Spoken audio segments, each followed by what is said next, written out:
Hoy te quiero hablar de algo súper importante, que es el poder de la comunicación no verbal.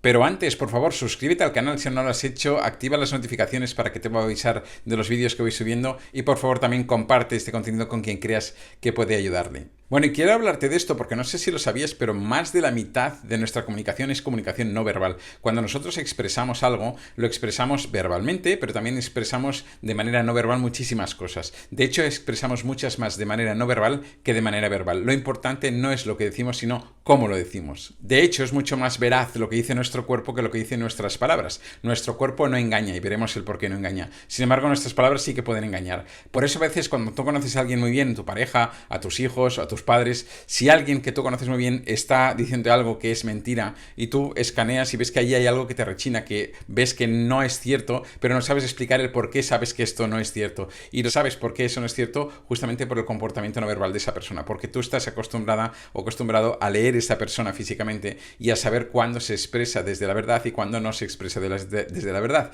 Así que muchas veces es complicado hacerlo entender, no sabes el por qué, pero sabes que te la están intentando colar, que te están mintiendo y lo ves a través de esta comunicación no verbal que no sabes por qué, pero que sí que sabes leer. Todos sabemos leer. Así que vamos a ver toda esta parte que me parece extremadamente interesante para cualquier persona y creo que puede ayudarnos mucho a comunicar mucho mejor con los demás y por tanto a obtener muchos mejores resultados de cualquier interacción que hagamos nosotros con cualquier persona. Y a través de muchos de estos estudios, especialmente de uno que hizo Daniel Meravian, se llegaron a una serie de conclusiones, a una serie de porcentajes, que no sé si son estos o no, pero por ahí anda el juego, y los porcentajes son los siguientes. En el 7% de nuestro mensaje están nuestras palabras. Nuestras palabras componen solo el 7% del mensaje, mientras que el 38% del mensaje lo compone nuestro tono de voz, la manera en la que nosotros soltamos esas palabras, y un 55% está en nuestra comunicación no verbal. Así que, como puedes ver, si sumas el 55 y el 38, te da un 93% en cómo nosotros decimos las cosas y solo un 7% en lo que nosotros decimos. Lo importante no es lo que decimos, sino el cómo nosotros lo decimos. Y esto lo puedes ver muy claramente, por ejemplo, cuando una madre, fíjate, con una sola vocal, ¿no? Cuando una madre riñe a un hijo, una madre se puede poner con los brazos en jarra y a su hijo decirle, y esta que se la puede decir así, le puede decir, o le puede decir, y solo una vocal, en función de cómo la diga, en función del tono de voz que utilice para decirlo, le va a dar un significado completamente distinto a lo que ella emite y el chico o el niño va a entender eso también desde un significado totalmente distinto. Imagínate si esto se produce con un niño que prácticamente no tiene conocimientos, que aún le cuesta mucho razonar y se produce con una sola vocal, lo que puede ocurrir con lo complejo que es nuestro lenguaje como adultos, ¿no? Y de todo aquello que somos capaces de expresar con todas estas sutilezas de matices de comunicación no verbal, de gestos y de tono de voz, ¿no? Y esto lo vemos constantemente a lo largo de nuestra vida. Date cuenta, por ejemplo, cuando dos amigas se encuentran y una amiga le dice a la otra, es que mi chico es único. Y le está haciendo, es que mi chico es único. Estas mismas palabras, imagínate que 10 años después le dice, es que mi chico es único.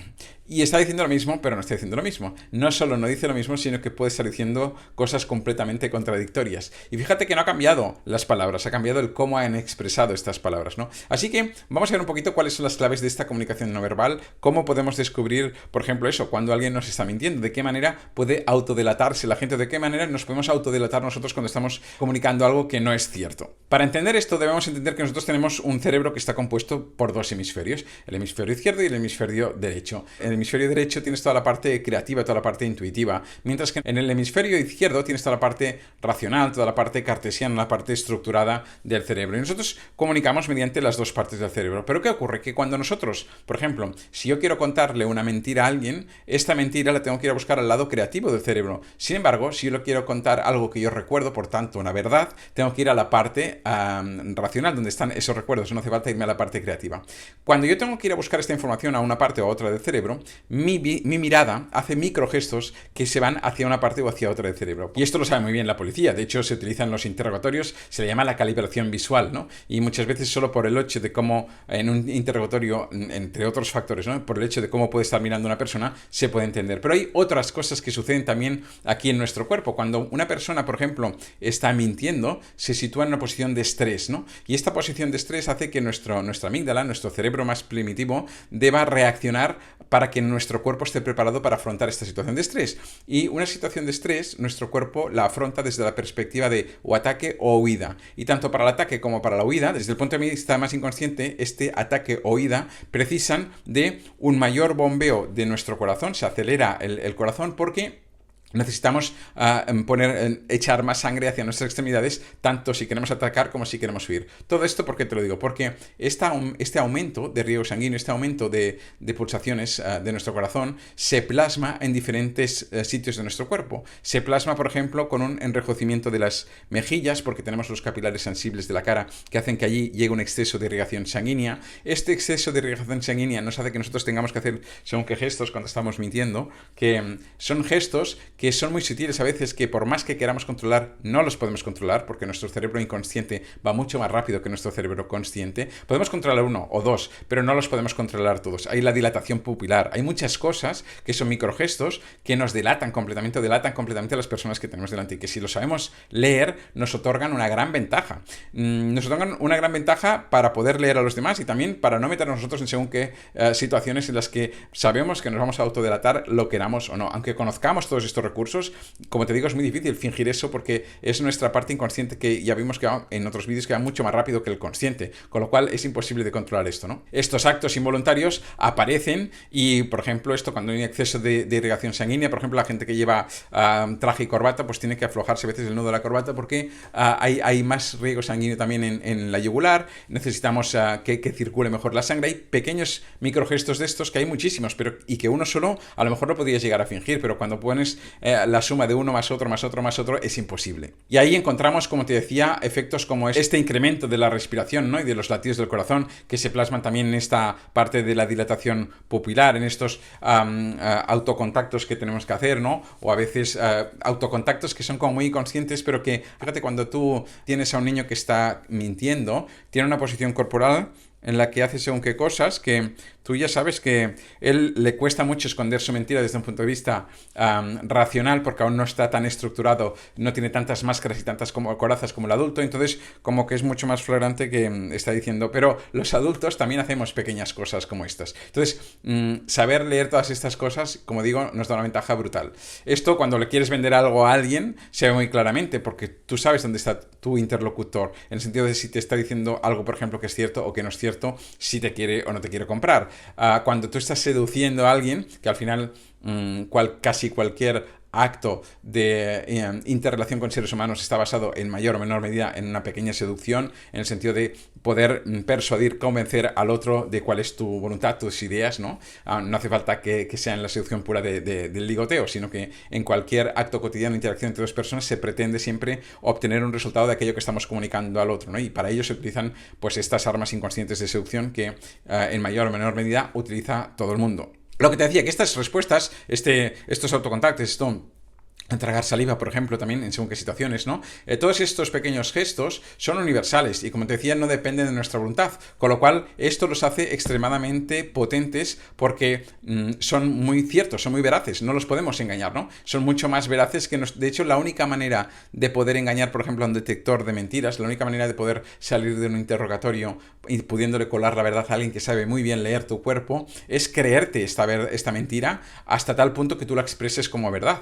Esto se ve en ciertos trastornos mentales, que una persona te puede decir que tiene un marciano viviendo en la rodilla y te lo puede expresar como una verdad absoluta porque se lo cree de corazón. Entonces, si lo cree, lo va a expresar como verdad. Pero por poco atisbo de duda que tenga, no va a ser así, porque si no se lo cree, si no lo tiene integrado como una verdad absoluta, lo va a expresar como una mentira, y esto se autodelata la persona con su propio mensaje. Y hablaba hace un momento de la seducción, pero fíjate, por ejemplo, lo importante que es la posición corporal, ¿no? Cuando una persona está abierta o no está abierta a que alguien venga a entrarle a esa persona. Esto te vas a una discoteca a analizar un poco comportamientos humanos y es muy interesante ver cómo alguien intenta entrar a alguien y tú ya ves enseguida si esa persona está con orientación tronco-cadera hacia la persona que le viene o no, si tiene las palmas abiertas y enseñándolas al interlocutor o no, las miradas que hace, la sonrisa o no sonrisa que haga. Es que está lleno, como puedes ver, está lleno de contactos, está lleno de gestos, de microgestos que tenemos constantemente, que, como te decía, nos delatan de arriba abajo.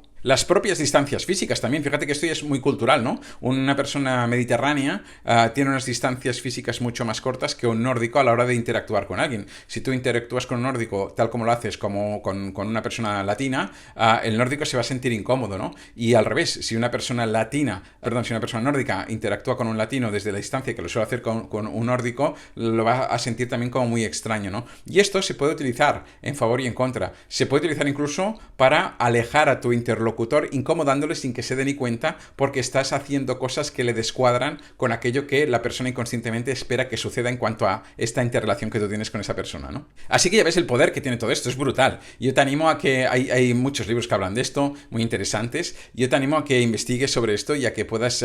tengo un par de libros, pero son en inglés. No sé si hablas inglés o no, pero te voy a dejar por aquí un par de reseñas de un par de libros que me parecen muy relevantes, que a mí me gustaron mucho respecto a todo esto. Y te animo a que investigues, también hay libros en español, que investigues. Hay un libro de Flora Davis que se llama La comunicación no verbal, que es muy potente también, es pequeñito además. Estos libros te dan muchas pistas, ¿no? de cómo trabajar con todo esto, pero luego lo que sí que te aconsejo es que algo muy interesante que yo hice durante algún tiempo es poder practicar con esto. ¿Y cómo practicas con esto? Siéntate en una terraza sin hacer nada más que observar a los demás, ¿no? Intenta adivinar cuáles son las conversaciones que tienen dos personas, cuáles son las intenciones que hay en cualquiera de estas dos personas cuando interactúa con la otra, a través solo de poder adivinar mediante su comunicación no verbal qué es aquello que le está transmitiendo y cuál es la respuesta del otro, qué es lo que el otro está sintiendo con lo que le dice uno y cómo reacciona este otro a este uno con lo que le dice. Y a través de todo esto vas a ir desarrollando esta habilidad de trabajar la lectura de la comunicación no verbal, que como digo puede ser algo extremadamente útil para ti, para tu vida y para cualquier interrelación que tengas con las demás personas. Así que ya sabes, ya has visto, es un tema apasionante, es un tema que da para mucho más de sí. He querido hacer estas pinceladas para iniciarnos en esto que es la comunicación no verbal. Haremos otros vídeos seguro porque puede ser muy interesante, pero más que nada para que puedas empezar, si te interesa, a investigar en ello y a trabajarlo, porque creo que es una herramienta extremadamente útil y muy potente por lo poco que la utilizamos. Así que nada más por hoy, nos vemos en el siguiente vídeo, hasta pronto, chao.